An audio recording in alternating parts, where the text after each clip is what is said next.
guests and callers, and not necessarily those of this station, its staff, management, or sponsors. Are you a family caregiver? Are you caregiving for someone who can no longer take care of themselves? Are you overwhelmed? This is Caregiver Solutions Info with Marcia Teele. Marcia will be hosting an hour of true stories and information, tips and updates of the latest research and necessary information in the caregiving field, focusing on you, the family caregiver. An Alzheimer's disease and dementia care expert, Marcia has 15 years of hands-on experience at Arden Courts, a leader in assisted living dementia communities here in the U.S. Marcia covers everything you need to know as a family caregiver, especially if you care for a loved one with Alzheimer's disease or other related dementia or chronic illness. If you have a friend or relative that is also a family caregiver, call them now. They won't want to miss a minute. And let them know they can watch on caregiversolutions.info. And they can listen on WNN 1470 AM in South Florida or nationally on the iHeartRadio app. Now, sit back, relax, and learn from our host, Marcia Teele, as she brings information to you that may just be the caregiving solution you need. Welcome, everyone, to Caregiver Solutions Info Show. So glad that you could join us today, whether you're listening on Southeast Florida local radio, whether you're on the iHeartRadio app, or maybe watching us live stream on your phone, smartphone, or your computer. We are live from Boca Raton, Florida, and this is a show for caregivers, especially family caregivers, unpaid family caregivers who are caring for someone that cannot care for themselves any longer and maybe perhaps have memory loss. And we focus on that a lot because it's so prevalent now, whether it's dementia from Alzheimer's, Parkinson's, maybe frontal temporal lobe type of dementia, vascular dementia. It is all memory loss, and it's all difficult because caregivers come to the rescue and are there to help that person through all the trials and tribulations that go along with those particular diseases. So it is very, very difficult. It's very, very scary. And so the show was created for people that are caring for others and for professionals who would like to learn more about what's happening in the healthcare field so they can better understand their clients and their clients that help take care of others. So on this program, we interview experts in the field, various professionals in the field of elder law, social services, financial fields, medical fields, to bring you information that can help perhaps make your caregiving efforts a little bit easier.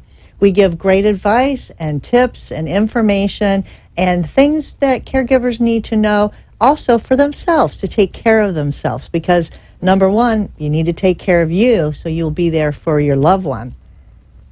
So this program is very, very exciting. We are almost to our 5-year mark, and we have had lots and lots of different topics and lots of different professionals. Today, I have a very special professional who is here today and going to talk about advocacy. Advocacy is something that we all need and want. Don't you want somebody in your corner? Don't you want somebody to advocate for the issues that are important to you and important to your loved one? Well, we have that person with us today. She's very special. Her name is Kelly Wilson. And Kelly, for over 25 years, has been in the healthcare field.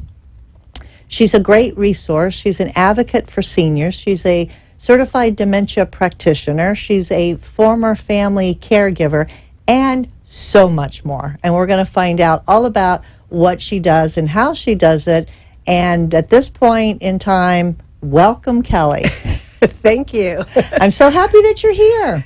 I am happy to be here. Well, it was good timing because you're a very busy lady. I'm actually going to let everybody know all the organizations and all of the things and places and people that you advocate for. It's an exhaustive list, and I'm just so glad that you have the time and come see us, especially since you just got back from some Tallahassee, our state capital, advocating for people up there, and we're going to learn all about that. So welcome. Thank you. Thank you. So, Kelly, you have been in this industry, told me probably your whole adult life, right? It is something personal to you also because you were a caregiver for a family member. Correct. What was my father? So as I stated, I do have a history in healthcare and medical offices up until I was about 34, and then I became introduced to assisted living, and I learned about small assisted living. And I became very, very interested in the opportunity to care for a smaller group of people. And I kind of abandoned a path I was on of taking some of my prerequisites to go back for my bachelor's in nursing. And I decided to dive into a 6-bed assisted living facility. So I did my research and became an administrator. And for 7 years, I owned a 6-bed ALF where I cared for residents in a very, very close knit way. Learned a lot about Alzheimer's, other chronic diseases, and end-of-life care, and dealing with hospice and residents end of life and dying under my care. Several years later, my dad wound up with Lewy body dementia, and all that I had learned and thought that I knew, I still wasn't fully prepared for the challenges that I faced in dealing with that. Is that right? Because you'd think that with all the experience and really living it, because you were there day in and day out with all of those residents in the small ALF, that you would like, oh, well, I know how to handle this. What made it so different, and why was it so hard as a family member dealing with this when you're in the business? I think I've never taken for granted, all the different emotional and social factors that families and all the different dynamics of families, they're countless, and no two are alike. But to listen and offer guidance, and even though you can feel attached and really involved, it's not the same when it's your own. And then when you feel like, wow, I don't want to be responsible. Am I making the right choices? It's tough. And who's going to advocate for me now, right? And through all of these experiences, you've become an advocate in many, many ways for many people through many organizations. And I just want to rattle off here this amazing list because it is pretty impressive. You're involved with the Palm Beach County Partnership for Aging. You're a board member, and you were actually right now a legislative advocacy chair currently. Yes. You also are involved with the Area Agency on Aging for Palm Beach and the Treasure Coast. You're on the advisory council and legislative advocacy chair from 2010 to present. You are also with the State of Florida Department of Elder Affairs, Region 9 Advisory Board member from 2017 to present. Also the AARP Florida Volunteer Leader, Coalition for Silver Solutions, Local and Statewide Advocacy from 2018 to present. Florida Voices for Health, Long-Term Care, Aging and Disability Advocate, Partner 2017 to present. We're not done yet. Florida State Health Improvement Plan, Alzheimer's Disease and Related Disorders, Subcommittee member from 2019 to present. Florida Council on Aging, a member. Also a member of the Palm Beach County Long-Term Care Director of Nursing Programs, and a member of FALA, which stands for Florida Assisted Living Association. I'm sure we're missing a few in there somewhere too. That is, a lot. So you are so involved and continue to be involved in all of these things. Do you get paid for doing this? No. It's a volunteer situation. Correct. So let me ask you this. I know you have a regular job that you work at. We'll talk about that a little bit later, to bring in and pay your bills, right? So with all of these different advocacy positions that you're involved with that's volunteer, why do you do it? It's, at this point, I feel like it's a little bit in my blood. I never, when we talk about when I had my little ALF, I really lived in my own little world, was very far removed from associations, government, policy, and I don't even want to say the word Except politics. for what you had to do to run the assisted living. Right, absolutely.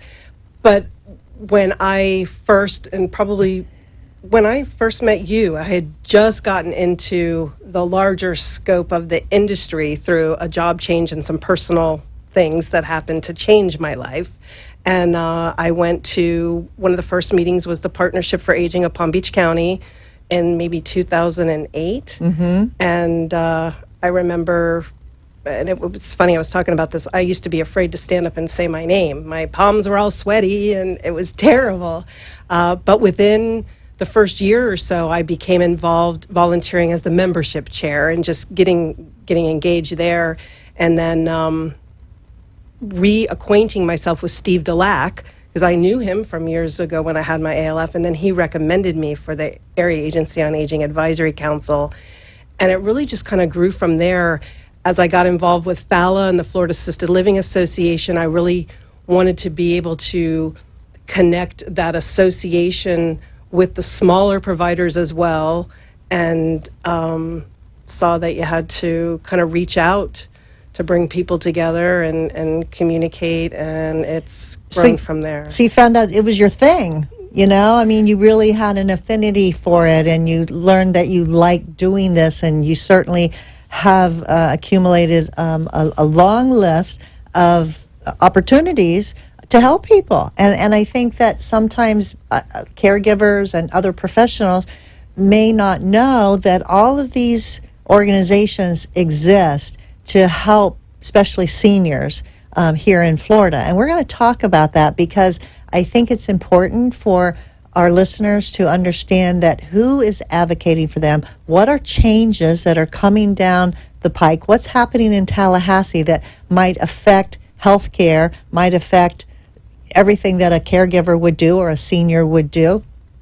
And I think that being on top of those kinds of things are going to help us prepare for the future, for where we're looking to go as either a professional or a caregiver or a family member. Things that are important to know that maybe it's not talked about enough. Absolutely. Until like all of a sudden, hey, there's this new law. Well, I never heard about that. Well, it's been in the works for years, right? So we're going to talk to you about that as soon as we come back from our first commercial break. So stay with us because this is going to be some really good stuff you'll want to know about. We'll be right back. Arden Courts is not just a place to live, it's a place to call home. Residential living combined with quality caregiving. This is the philosophy behind Arden Courts. Communities created exclusively for individuals with Alzheimer's disease and related dementia who would benefit from a safe and structured environment. For additional information about any of the unique services Arden Courts provides, call 888-478-2410 to locate a community nearest you. Inquire about our educational seminars, resource library, or support groups, or simply feel free to ask questions you may have about Alzheimer's and related dementias. At Arden Courts, we know, we understand, and we can help because memory care is all we do. Remember, call 888-478-2410 for additional information about any of the unique services Arden Courts provides. You are listening to your host, Marcia Teele, an Alzheimer's disease and dementia care expert on CareGiverSolutions.info. If you have a question or wish to share a story, call into the show at 888-565-1470 and talk with Marcia. Now, back to Caregiver Solutions. We're back, and my guest today is Kelly Wilson. Kelly is a former family caregiver. She is a certified dementia practitioner, and today we're talking about mostly her role as a senior advocate. And you have been recently up at our state capitol in Tallahassee advocating, and I want to hear all about it. Why were you there, and what did you do, and what did you learn? So this past week, I participated in the Rally to Tally and Turning the Capitol Purple. It's where all of the Alzheimer's Association volunteers and advocates from around the state traveled by bus, by car, by plane, and everybody converges for a presentation on the Capitol steps. The governor was there. the Secretary of the Department of Elder Affairs and some of the lead legislators who are supportive in some of the legislation and things that are on the asking board for this year. And as everyone's probably aware, last year we did have a change in our state leadership and a new governor and some changes to some of our government leadership, like the Department of Elder Affairs. There have been some changes, and sometimes the winds of change can be good, and it's created some progress and attention to Alzheimer's and dementia care like we have not had in the past. That's awesome. So this whole time this past week you were there was just specifically to educate and talk about what's needed for Alzheimer's. And So it's actually a quick turnaround because we do the long bus ride up and get changed, and you go out for the turning the Capitol purple. We had a state dinner, presentations, reviewing all the information, and then there's pre-coordinated. The staff do a great job setting up appointments for the following day with legislators, and then we broke up into groups. I was with this fabulous lady, Doris, who's in her 80s, who cared for her husband, and boy, can she advocate. So it's and I was with another couple who the wife has, she was early onset dementia, and it's progressing, and it's really touching to sit there while she's present, and the husband, is talking about the experience of what they're going through to have these legislators understand. so this rally and tally was for professionals such as yourself, but also for actual caregivers to tell their story. Absolutely. And how impactful is that? And what meaning does that bring to when you call the request, which we want to ask what that means, the request of the state legislatures to give attention, right? You want Yeah. attention to the issue, and hopefully money is Correct. another reason you're there. Right. So when you're there and you're talking to the leaders, what did you ask for? So this year, the priorities, there were 4 state priorities, and last year, here again, we did make great strides, and you mentioned the committee that I'm on for the State Health Improvement Plan. I'm just a little gnat, and there's some amazing people on many different committees, but it's because the governor, they've added this to our State Health Improvement Plan. Dementia was not there. So there's big things happening on a large And that's scope. a good thing. So also in this year, the priority is to establish a dementia director for the state of Florida. So literally Wow. having that person housed up there in Tallahassee, but working with all the different interagencies and the governor's office. So that really taking a position strong, does not exist at this current no, time? there was never such a thing. So Yeah. what would be the purpose of a dementia director? What would they, hopefully, if that goes through, what would that person be responsible for? Well, I think just like we see in our profession, right? Sometimes things are fragmented, and you can have particular people in areas working on things and others not knowing what's happening. So I think it's a way to really thread together and have a sense of organization and bringing that to the top, as well as it's created incredible education awareness. I mean, that's speaks volumes that we're even Somebody having to this coordinate all the conversation. efforts, in other words, Yeah, and I mean, for the what you goal want is- to achieve, or what the state wants to Right. achieve when it comes to dementia care and support. Yes. And so that's one of your asks. I know you have a few others. What is your expectation after you make your request? When do you find out if you get any of it? Well, session lasts 60 days. It's I've likened it to a horse race because it's fast and furious, and sometimes you're not exactly sure how things are going until it's right down to the wire, and that I've definitely learned. I can say that because the governor is so supportive and in learning how government and policy sometimes works, when you have the Senate side and you have the House side and you have the governor, and if you can get everyone aligned in what they'd really like to see from the beginning, hopefully you can shepherd that through. But the response, of course, how can you, this is, what they say is red and blue make Right. purple. Right. So well, yeah, this is see, red and blue make purple. So Yeah. it's all for the greater good, how can right? you not, and we've learned that some of the advocates had said they've been doing this for many years, and it used to be what's Alzheimer's, or they'd have to explain. That doesn't happen anymore. I mean, so even that in and of itself is evidence that you're making a difference. Exactly. Yeah, I was in Tallahassee last year, actually, for advocating for some of the issues that we all wanted to see.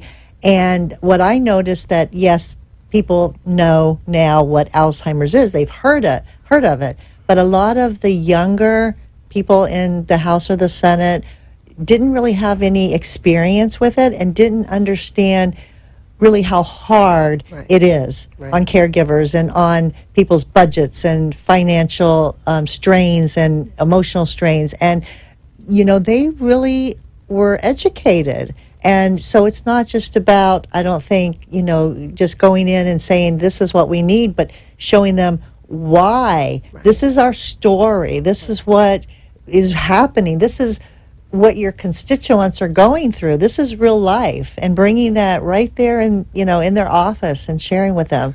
I think where we reconnected at the Brain Bowl, and the evidence there with having from the caregiving youth and having those two young men talk about their experience, as teenagers and growing up and having their grandmother in the house is part of that. And even here in Tallahassee, I was introduced to, I can't recall exactly how old he was, but he was maybe 12 or something, who was part of the team. So it's a family disease. It really is. Okay, so you're asking for a dementia director. What else did you ask for? So our other asks, so last year the legislature approved the funding, and the Alzheimer's Association has the Brain Bus, which I was on not too long ago. I visited the Brain Bus. Yeah, so, and really the goal is for targeting and reaching some of those rural, lower income communities, with resources. It's all about education, resources, early intervention. So just to maintain the funding so that they can continue that work this year. Also increase funding for the Ed and Ethel Moore Alzheimer's Disease Research Program, which has been in place for quite some time. And then this is where things are all really connected. If you come into the funnel and it falls, is the funding for home and community-based services, because within that framework, there are those programs like Alzheimer's Disease Initiative that can help with respite care and other things. So it's all connected. So how did you find your reception when you made the ask? Were they pretty receptive to it? Did they have a lot of questions? Interestingly enough, when you travel with the Alzheimer's Association, no matter how much you think you may know, you can always learn how to be more organized and more prepared. And the forms that we had for each legislative visit, it prompted you to sit down and first ask, do you have any experience, a family member or something like that, so you can do that tie-in, and then just to kind of mark how responsive they were, positive or negative. And I had all P's across the board for everything. That's good. But the proof is in the pudding when you're asking them to, if these bills make it to the floor, then that's where we really need to vote. Can we count on you? Right. And you can see when you track legislation, and we had some of these legislators that after we looked and saw that they did go and they signed on to sponsor legislation. Oh, that's awesome. Yeah. So in general, I don't expect you to give me a exact count. In general, how many people would you say convened on the steps of Tallahassee for rally and tally for this special event? I think there was maybe 125, 130 people. With your group? With the whole state through, there's some great pictures. Of course you can follow that on Facebook, and, all the social media is a great tool for being educated and informed on what's happening. So is there anything we as constituents, regular people that aren't involved in politics, is there anything that we can do to help that along? The ask, as you say, you're asking for certain things, and we agree that yes, we would like to see that. Is there anything we can do to promote that? I think for everyone, it's knowing who's in your community, who is your legislator. Long ago, I saw where I think people treated our legislators like movie stars or rock stars or something special, and they are special, but they do work for us.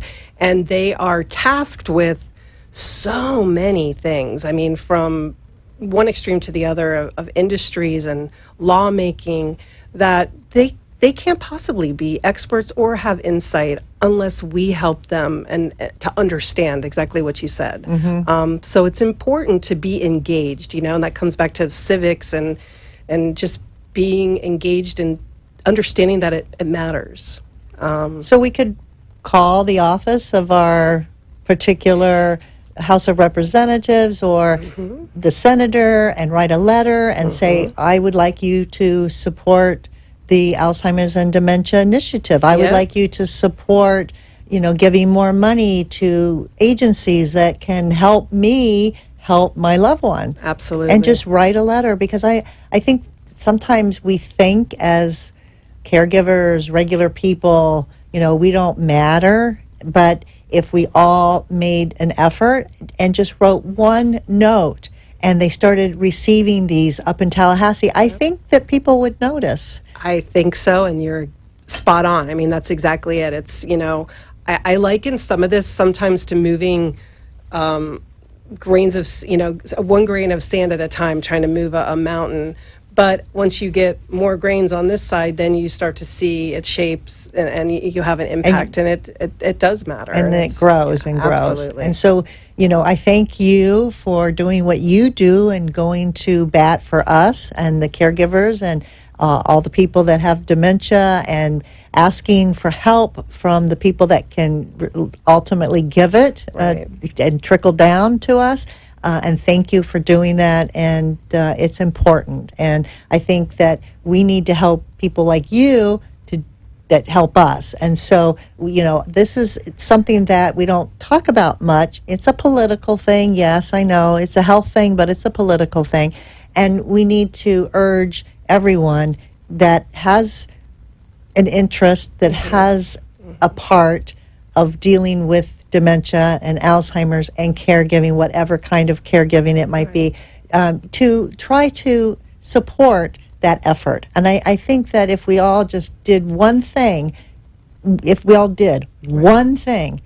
definitely be a showing that they say, wow, this really is important, right? Absolutely. Yeah, so thank you for that. We're going to take a quick break, and we come back. We have more from Kelly about other advocacy programs that she's involved with and what she's doing to help us in those issues. We'll be right back.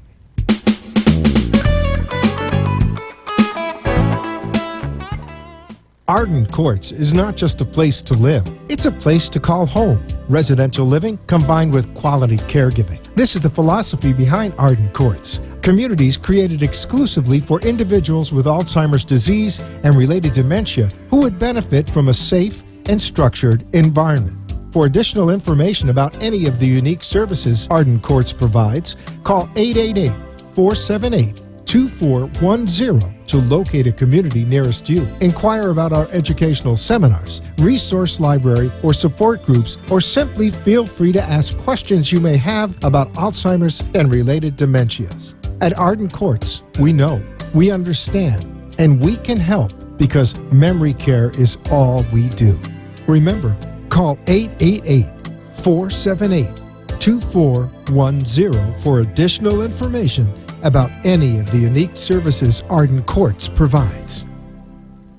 You are listening to your host, Marcia Teele, an Alzheimer's disease and dementia care expert on CareGiverSolutions.info. If you have a question or wish to share a story, call into the show at 888-565-1470 and talk with Marcia.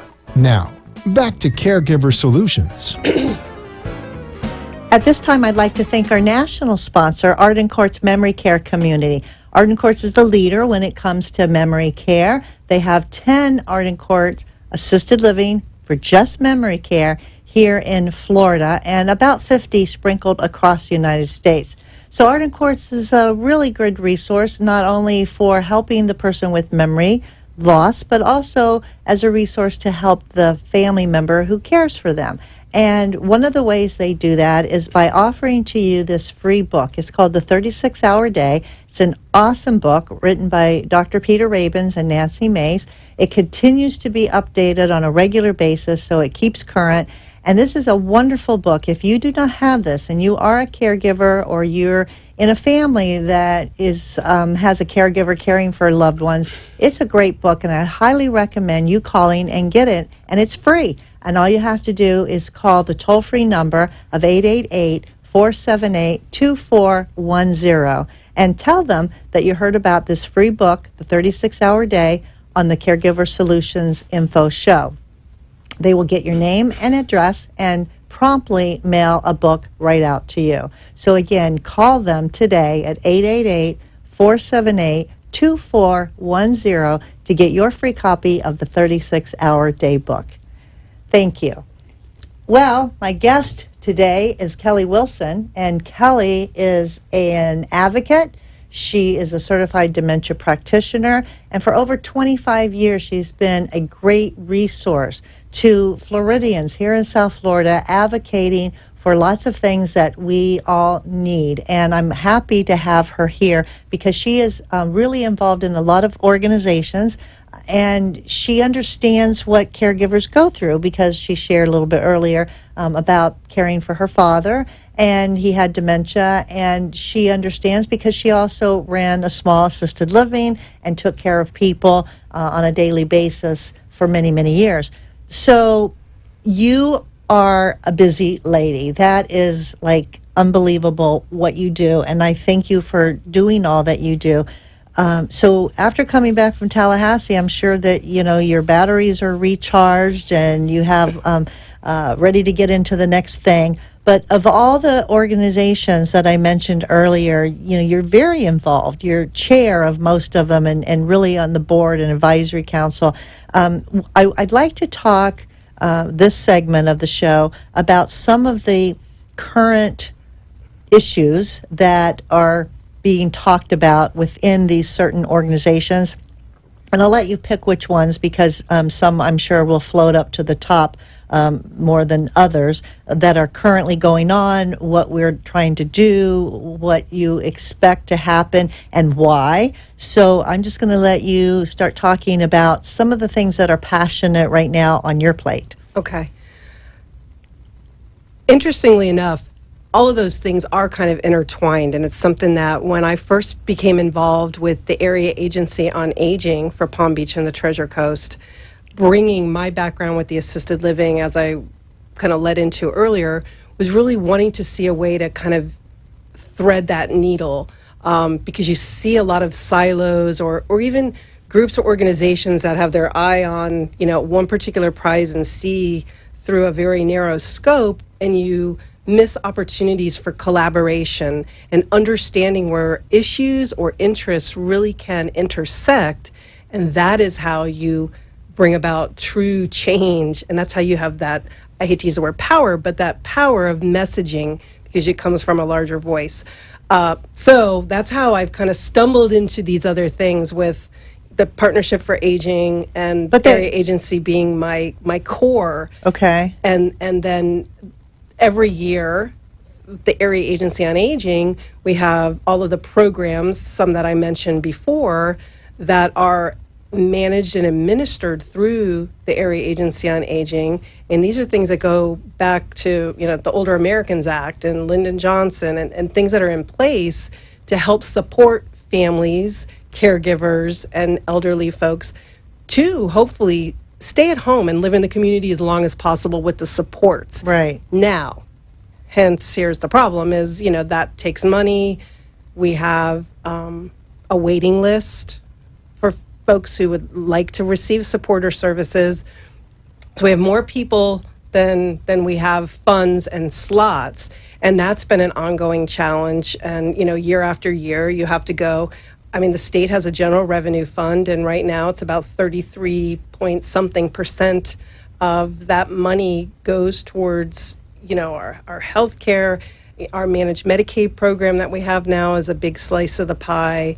That was implemented about 6 years ago. Mm-hmm. So understanding how these things really work, as you said, from the top down, which can be really overwhelming, and just everyday folks don't understand. No, they like, well, why do I have to wait so long? Right. Why isn't Right. there more help? Why? Right. And I think that's what it's great to talk about this so people can understand what's all involved and what we're trying to do and why it doesn't come faster. Right. Managing those expectations. And, it's funny because you don't know what you don't know Right. until you need it. And you kind of hit on that earlier. So whether it be in all your professional experience and all the families that you've worked with and all the different scenarios, and as mine as well, right? No two are quite alike. No. But we do know that sometimes it seems like we're just repeating the same learning dialogue because we're doing this over and over, and it can even go back to the basics of understanding what your Medicare covers. And that's when people really hit that wall sometimes, when they have that moment of, oh my gosh, my mom or grandma's going to the nursing home and now we don't have money, and the whole thing starts. Right. So, And it happens every day because there are new cases that come about every day. So you're right. You're educating on the same things every day. And it's important to do that, but we want to be able to get ahead of some of this. Exactly. Yeah. Exactly. So how do we do that? Right. How do we recognize? And because, Florida, it's no secret, we're looking at all these numbers and we're talking about the silver tsunami and all these taglines they have, and I'm in that boomer generation that's quickly, Yep. aging. We're getting there. And, right. Are we really prepared? So lest you have a big nest egg or you have long-term care insurance, as we know, cost is a huge factor in determining what kind of assistance or care you can receive. And sometimes, that earlier intervention of just that little bit of help that someone might need is really the ticket to avoiding a crisis. So that's where these programs that are housed under, community care for the elderly, they have all these little different divisions and departments that provide different programs and services. But there's processes and little hoops and hurdles and assessments that have to be done. And then it's the highest need receives the help. So the wheels turn slowly. Yeah. Yeah. And I believe some of the other organizations that I've gotten involved in are some that look for a broader solution, and it just depends on where you fall or what you know or understand. And I don't say that Medicaid expansion is the answer or the way to go, but I do believe in gathering information, educating ourselves based on real facts. And even last week in Tallahassee, I had an opportunity that opened the door for that dialogue to continue with a legislator who really asked a genuine question about how would that impact the funding that goes here. So you were actually in Tallahassee twice in the last couple weeks, right? Yes. So the first one we talked about was the rally in Tally. What was the second week that you were there for? The week prior, I was there with AARP Florida, and a lot of people associate AARP with insurance. Well, from my volunteer work with the Area Agency on Aging, I learned about the advocacy arm that AARP has, which is quite large and strong. And I think it was a few years back after that issue happened at that Hollywood Hills nursing home, I had really seen an increased presence in their advocacy work and had an opportunity to meet with them, and I became involved. And they really track what's going on in the nursing home industries, regulations, changes that people are looking to make that impact staffing standards. They may be good for business. It's important to have a neutral position to really make sure that we're doing what's best for the patients. So that's So what was the biggest thing that you got involved in or that you learned when you were up there with the AARP Florida? Was there a message you were delivering, or were you there to gather information, or what was your aha moment that came out of that? So this session? Yeah, this session. So I'm going to digress for just a second. Last year while I was in Tallahassee, there was some proposed legislation for staffing standards for CNAs that a particular group wanted to push forward, and a few others were concerned. So out of that came this collaboration, and they said, let's all work together, Leading Age, SEIU, Florida Healthcare, AARP, and let's call it the Coalition for Silver Solutions, and let's look at all of our issues and help each other. And this focus over the past year has been on that and looking at the wait list and coming up with some innovative ideas. However, when I did arrive in Tallahassee 2 weeks ago, I learned that one of those staffing bills had kind of reared its head again. So that was a surprise, and we were busy kind of pushing back on that, and just to make sure that we could educate our legislators on the impact that would have. So that was, we actually think I did about 35 stop and drop. So it wasn't really long sit downs, but just really trying to get to as many. To prove your point or make a point, is it true that the squeaky wheel gets the oil when it comes to Tallahassee? My dad used to say that, and he believes it. Also, while I was there, was when they had Senior Day, which is an event that they have each year in the Capitol as well. And so we did participate in that. The weather outside wasn't so great, so they got it rained out. But that's just another opportunity for, I think, awareness. The day before they do the Children's Day, and here, it's always. I've been to some events where they call it Kids versus Canes, and it's so unfortunate, when you talk about funding or issues or what gets the attention. So they're divided. Do we give it to the children and the youth, or do we give it to the older people, and who needs more and how much? And it's a challenge. That's where the Department of Elder Affairs and AARP and so many organizations have gathered such great data on the economic impact that older, mature adults have, and because this idea that they're a drain on society, and it's just not true. So it's just educating folks and kind of casting those dispersions aside. It's a huge problem. I mean, every single day when I'm working with the public, if I'm out there and they come up and they have questions. And it's sad because what do? I don't have the money, but I can't pay for this. And if I pay for that, then I won't be able to eat, or I can't buy my medicine. And what's a person to do? Because they fall into maybe like a middle where they don't have wealth, but they have just enough to survive, and maybe not, poor enough to be able to get a lot of those benefits, but they're still struggling. And it's a real issue. It really is for many, many people out there. So this is, again, a topic and a subject that we all need to be aware of, do something about, and plan for the future. And I think that's the hard part, because when we're growing up and we're getting married and we've got jobs and we're living our life, how many people think about, I wonder if I'm going to get Alzheimer's, right? And what's that going to do to my family, and how much is that going to cost, and how, do I pay for care if I can't do it? And we don't think about those things, and like you said, sometimes until a crisis happens. And that's pretty much too late.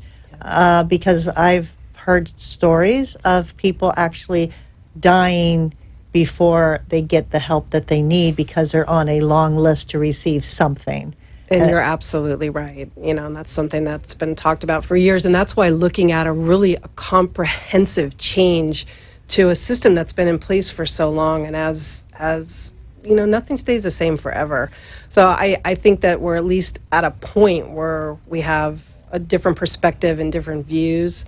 It's not happening fast enough for me, but it's exciting to at least be a part of that, and to have the right people that you can talk to. Here again, it doesn't always happen as fast as you'd like. Yeah. I don't know if people are aware that at the beginning of the legislative session, there's a strict timeline for everything, and as bills are being drafted and submitted. I mean, this year there was upward of about 4,000 bills filed. I think last year was in the 3,000 range. I kind of track that stuff and I have it written down somewhere. That's a huge number. But ironically, when it's all said and done, if we have 120 or so that come out, on the back end, so just to understand the fast and furious pace of all these different things, as well as other, balancing the budget is the key thing, and then just how you fit all of this in. Education is a big thing. But there's definitely, I said, I know we're on the radio, but I had even brought, a list of some of the key bills that we were looking to follow that just have a overall, whether it's something prescription wise, and, there's things that peripherally impact access to care or how care delivery, and even for us, I mean, here again, right? You have to take care of the caregiver so they can take care of the patient. So it all trickles down and it's all connected. It sure is. It sure is. Well, we're going to take a quick break, and we'll be back with more from Kelly Wilson. Stay with us.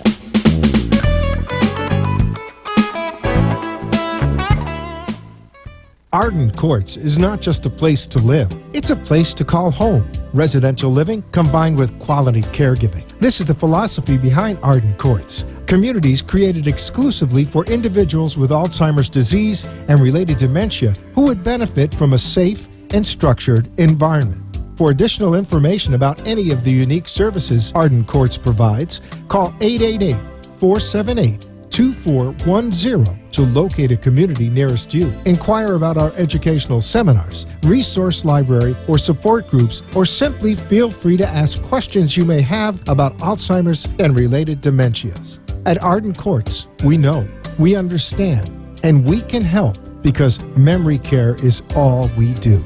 Remember, call 888-478-2410 for additional information about any of the unique services Arden Courts provides. You are listening to your host, Marcia Teele, an Alzheimer's disease and dementia care expert on CareGiverSolutions.info. If you have a question or wish to share a story, call into the show at 888-565-1470 and talk with Marcia. Now, back to Caregiver Solutions. Wilson. We are back, and my guest today is Kelly Wilson. Kelly is a senior advocate, and for over 25 years, she's been a great resource for helping South Floridians when it comes to lots of things, including what is happening in Tallahassee, what is happening in our region, what is happening in our counties, to try to get services that are mostly needed in the senior population. And it's not an easy job, and you're doing a great one, Kelly. I just have to say that we really appreciate everything that you do. But all that's volunteer, and you do a lot of volunteering of your own time, but you do have a real job that pays you, don't you? I do. And what is that? I'm happy to report, because you've known me for a long time, and because I am so passionate about these things, trying to balance that. So I am with First Atlantic Healthcare. They are a home care company that provides an array of services, care management. My role and title there is Director of Senior Solutions, and it's actually been a little handcrafted to enable me to use the tools and knowledge I have in a little different way to help the patients that we currently have, or anyone out in the community that's referred to me, whether it be a simple phone call to answer a question, right on down to, hands-on digging in and, a full transition from one place to another and guidance through these processes to get help. So knowing what you know from being a volunteer advocate through all of these organizations, you can use that knowledge to help your patients and help others in the community.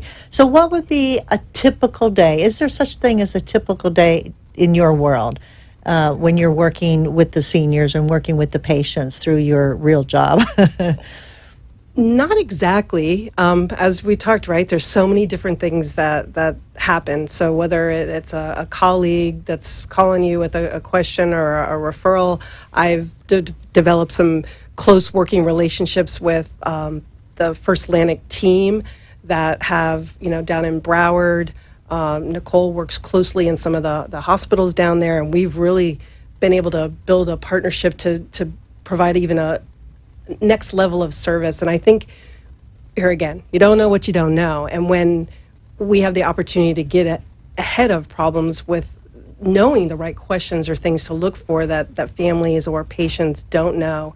And as you know, there's so many services out there that are really valuable, but sometimes when you do have that shortage of resources, making sure that you're making the smart choices and we're looking at long-range solutions so that somebody's not caught. I remember being at a community many, many years ago where a lady was running out of money. Nobody seemed to know what to do or how to help her. I mean, what do you do? So we need to have early intervention and advocate for these people. So it's really great that you've merged your volunteer work and things that you've learned and the things that you do for them with your job of, being paid and helping people, and merge that together to educate. And really what you're doing is you're educating those people as to, hey, did you think about this? Did you know that we could apply for this for you? Or did you know that this is a service or a benefit that maybe you could be entitled to? Because I really think that people are lost out there, and I talk to people all the time, and they'll talk about going somewhere and they didn't tell me that. I didn't know that. And I think that sometimes professionals don't take that extra step. Some do, and some are very good about educating and going that extra step to help somebody. But others are like, not my job, and I don't know, call somebody else. And that's the hard part for seniors. They get very frustrated because they're not getting maybe the whole story, or no one's telling them, hey, this is something that you could use or do, or give me a plan or something. And I hear that all the time, that, oh, no one told me that. Right. And like you said, how do you know to ask if you don't know what to ask? Absolutely. So it's a double-edged sword. It just goes round and round. And I find, a lot of times working with folks in the hospital setting, the hospital's not equipped for all of that. Those folks are in those walls. So to really understand outside and all the steps you have to follow, not everyone knows that. And it doesn't make me some brain surgeon. I just happen to be very ingrained in this. There's a lot I don't know, but in this arena, I know you're the expert. Most things. So what should a senior do? Whether they're a caregiver or they're not, they may be someday. Or what should people as they're getting older do if they're concerned about the future, if they're concerned about needing services? What should they do? So the Area Agency on Aging, which is statewide, nationwide, that is the resource. And things are not immediately available, but reaching out, connecting with the helpline, talking about your scenario, learning, and then at least being assessed so that when you do have a crisis or a need, you're at least in the system, you have a better understanding. The helpline number is 1-866-684-5885. Of course, there's, each region has their own, but they would be more than happy to connect you wherever you are. Okay, so that's our region here in South Florida, Area Agency on Aging. Give that number quickly one more time. It's 1-866-684-5885. Wonderful. And if somebody wanted to get more information about what you may have shared on the program, is there a way they can contact you? They can call me. Okay, and that number? 561-373-3888. Thank you so much, Kelly, for being here today, sharing all your wonderful advocacy information and all the news from Tallahassee. And thank you all for tuning in today and being here. And we'll be back next week live from Boca Raton for another Caregiver Solutions info show. So until then, make sure you give somebody a hug because they need it and so do you. Take care, and we'll see you next time. Thanks.